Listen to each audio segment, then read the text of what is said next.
Icon star Allu Arjun Kollywood mass director Atlee కలయికలో రూపొందుతున్న ప్రతిష్టాత్మక చిత్రం రాక. ఇటీవల విడుదలైన ఈ cinema title, poster, theme track social మీడియాలో సెన్సేషన్ క్రియేట్ చేశాయి. ఇక ఈ క్రేజీ ప్రాజెక్ట్ కు సాయి అభ్యంకర్ సంగీతం అందిస్తున్న సంగతి తెలిసిందే. తాజాగా ఈ సినిమా మ్యూజిక్, సౌండింగ్ గురించి సాయి అభ్యంకర్ వెల్లడించిన విషయాలు అందరినీ దృష్టిని ఆకర్షిస్తున్నాయి. సాయి మాట్లాడుతూ, రాకా కోసం నేను అట్లీని కలిసినప్పుడే ఈ సినిమా సౌండింగ్ ఎలా ఉండాలో ఆయనకు ఒక స్పష్టమైన విజన్ ఉంది. ఈ సినిమా మ్యూజిక్ కేవలం భారతీయ స్థాయిలోనే కాకుండా ఇంటర్నేషనల్ స్టాండర్డ్స్ కు తగ్గట్టుగా ఉండాలని మేమంతా ఫిక్స్ అయ్యాం. అట్లీ కోరుకున్నట్లుగా నేను సిద్ధం చేసిన థీమ్ ట్రాక్ ఆయనకు, అల్లు అర్జున్ కి ఎంతగానో నచ్చింది. ప్రతి ట్రాక్ లోనూ ఒక కొత్త ఫీల్, గ్లోబల్ సౌండింగ్ ఉండేలా మేము శ్రమిస్తున్నామని ఆయన పేర్కొన్నారు.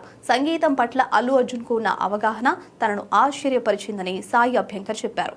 ఐకాన్ స్టార్ క్రేజ్ కు, అట్లీ మాస్ విజువల్స్ కు తగ్గట్లుగా ఒక కొత్త రకమైన సౌండింగ్ ను ఈ సినిమాతో పరిచయం చేయబోతున్నట్లు ఆయన ధీమా వ్యక్తం చేశారు. సన్ పిక్చర్స్ నిర్మిస్తున్న ఈ భారీ సైన్స్ ఫిక్షన్ యాక్షన్ డ్రామాలో దీపికా పదుకునే హీరోయిన్ గా నటిస్తూ ఉండగా హాలీవుడ్ స్థాయి టెక్నీషియన్లు దీనికి పనిచేస్తున్నారు. వచ్చే ఏడాదిలో రాకా రిలీజ్ కానుంది.